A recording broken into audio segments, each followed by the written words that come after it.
Sementara untuk terapi penyakit ain, selain ruqyah, bacakan ayat-ayat ruqyah, tentu ini ada bahasan sendiri masalah ayat-ayat ruqyahnya. Tapi Nabi SAW pernah disebutkan dalam riwayat Imam Malik, dari Muhammad bin Abu Umama bin Sahal, dari ayahnya, yakni meriwayatkan hadis ini disebutkan, innal aini haq tawadda' lahu fatawadda' lahu. Sesungguhnya penyakit ain itu benar, berwudulah untuk menghadapinya, lalu ia pun berwudu. Kata sebagian ulama hadis adalah seseorang yang kena ain, dia menyuruh orang yang mengenakan dia ain. Kalau kita tahu siapa orangnya, mungkin karena dia hasut atau apa saja, suruh dia berwudu, kemudian air wudunya disiram ke badan kita, atau dipakai, maka ini akan bisa membantu menyembuhkan pada waktu itu juga. Dan itu terjadi juga dalam sebuah hadis yang sahih, bahwasanya seorang sahabat pernah mandi, kemudian ada sahabat yang lain melihatnya, kemudian sahabat yang lewat ini mengatakan, sungguh wanita atau gadis pun yang dipingit tidak ada yang seindah badanmu. Maka tiba-tiba orang itu pingsan, kena ainnya. Lalu Nabi SAW ditanyakan waktu itu, beliau mengatakan, siapa yang melihatnya waktu mandi? Kata mereka, fulan ya Rasulullah. Kata Nabi SAW, panggil dia. Disuruh wudu, kemudian disiramkan ke badan orang yang pingsan tadi, kemudian bangunlah dia. Maka ini termasuk cara terapi, selain membacakan ruqyah, ayat-ayat tadi hadis Aisyah radhiyallahu anha dalam hadis Bukhari Muslim, juga dengan cara seperti ini. Kalau tidak ditahu siapa orangnya, maka sebagian ulama mengatakan dibolehkan dia untuk berwudu dan air wudunya sendiri yang dia gunakan untuk disiram ke badannya, ya, bekas air wudunya sendiri. Disebutkan dalam riwayat Abdul Razzaq dari Ma'mar, dari Ibnu Taus, dari ayahnya secara marfu, al-ainu haq walau kana syai'un sabiqal qadar lasabaqathu al-ain fa idza stuksila ahadukum falyaktasil. Penyakit ain itu nyata. Kalau ada sesuatu yang dapat mendahului takdir, tentu sesuatu itu adalah ain. Apabila salah seorang di antara kalian tertuntut untuk mandi, maka hendaklah ia mandi. Artinya kalau ada orang yang mengatakan kemungkinan kena ain saya misalnya, maka saya akan mandi dan saya akan berikan. Atau ada orang mengatakan tolong mandilah atau wudulah, berikan kepada saya airnya. Kita nggak boleh tersinggung teman-teman sekalian. Karena sunnah Nabi SAW adalah kita ikuti keinginan dia. Makanya kata Nabi SAW, siapa yang diminta untuk mandi atau wudu maka dia lakukan. Kemudian dalam riwayat Jabir, ya, hadis ini diriwayatkan oleh Bazzar dengan sanad hasan, dan hadis ini marfu, innal aini la tudkhilul rajulul qabra wal jamal al kidra.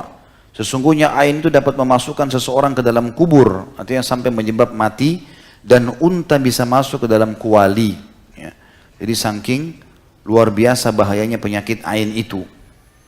Salah satu juga yang efektif selain ruqyah syariah, selain juga mengambil air wudu atau air mandi orang tersebut atau dia sendiri yang wudu, maka juga dilakukan dengan cara mengucapkan Masya Allah Tabarakallah.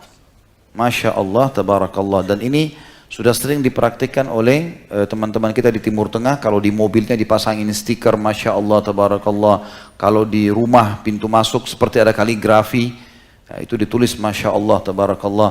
Dan memang sudah biasa melatih diri anak-anak atau orang sekitarnya, istrinya, suaminya, setiap muji sesuatu dia mengatakan Masya Allah Tabarakallah. Dan memang itu harus dilakukan.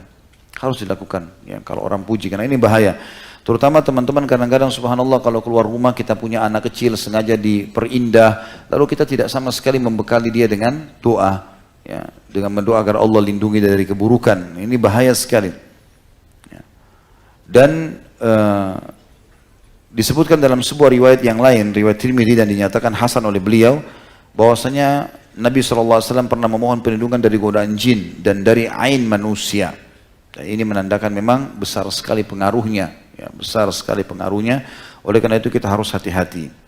Sebagian ulama menambahkan bahwasanya penyebab penyakit ain selain hasud bisa juga karena orang itu selalu saja punya halusinasi, ya, atau membayangkan hal-hal yang tidak ada, membayangkan syaitan, membayangkan apalah gambar-gambar abstrak, ya, yang tidak ada.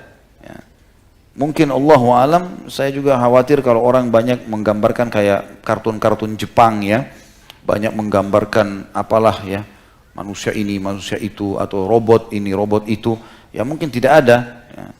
Maka ini juga menjadi penyebab sehingga membuat hatinya lemah dan akhirnya dia menjadi jahil dengan hukum agama, dan itu menjadi penyebab dari masalah munculnya ain tersebut.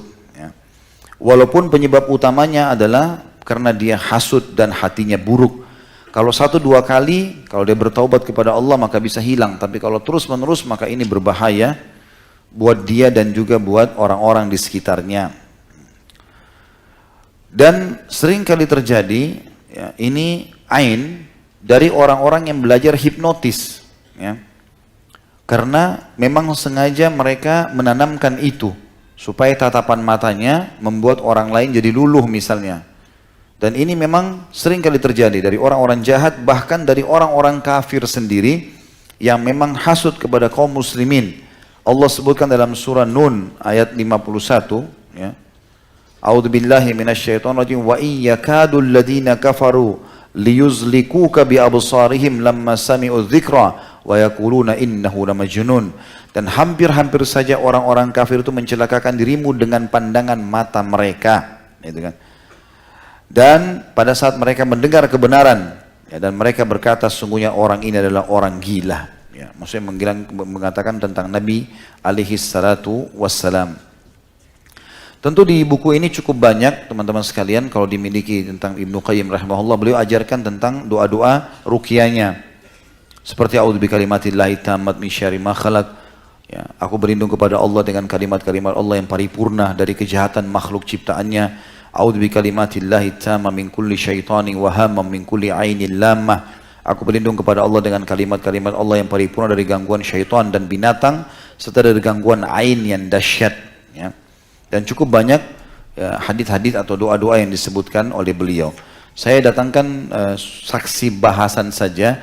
Kalau memang ruqyah dibolehkan di sini, termasuk dari masalah ain. Kemudian ada hadis-hadis Nabi SAW juga yang berhubungan dengan masalah ruqyah, ya. Masalah ain ini disebutkan dalam riwayat Imam Muslim, rakhasa Rasulullah SAW fi ruqyati minal aini wal hummati wan namlah. Rasulullah SAW mengizinkan untuk ruqyah terhadap penyakit ain, gigitan binatang berbisa, dan penyakit semut. Ya. Yang dimaksud penyakit semut bukan sengatan semut, ya. Tapi orang-orang Arab dulu biasa mengatakan penyakit semut, ada penyakit yang tiba-tiba memunculkan di antara 2 alis atau 2 mata seseorang belang-belang. Ya, atau di kulitnya muncul belang-belang. Entah seperti apa, tapi begitu keterangannya, belang-belang, semoga Allah menjaga kita, maka itu juga dibolehkan untuk ruqyah.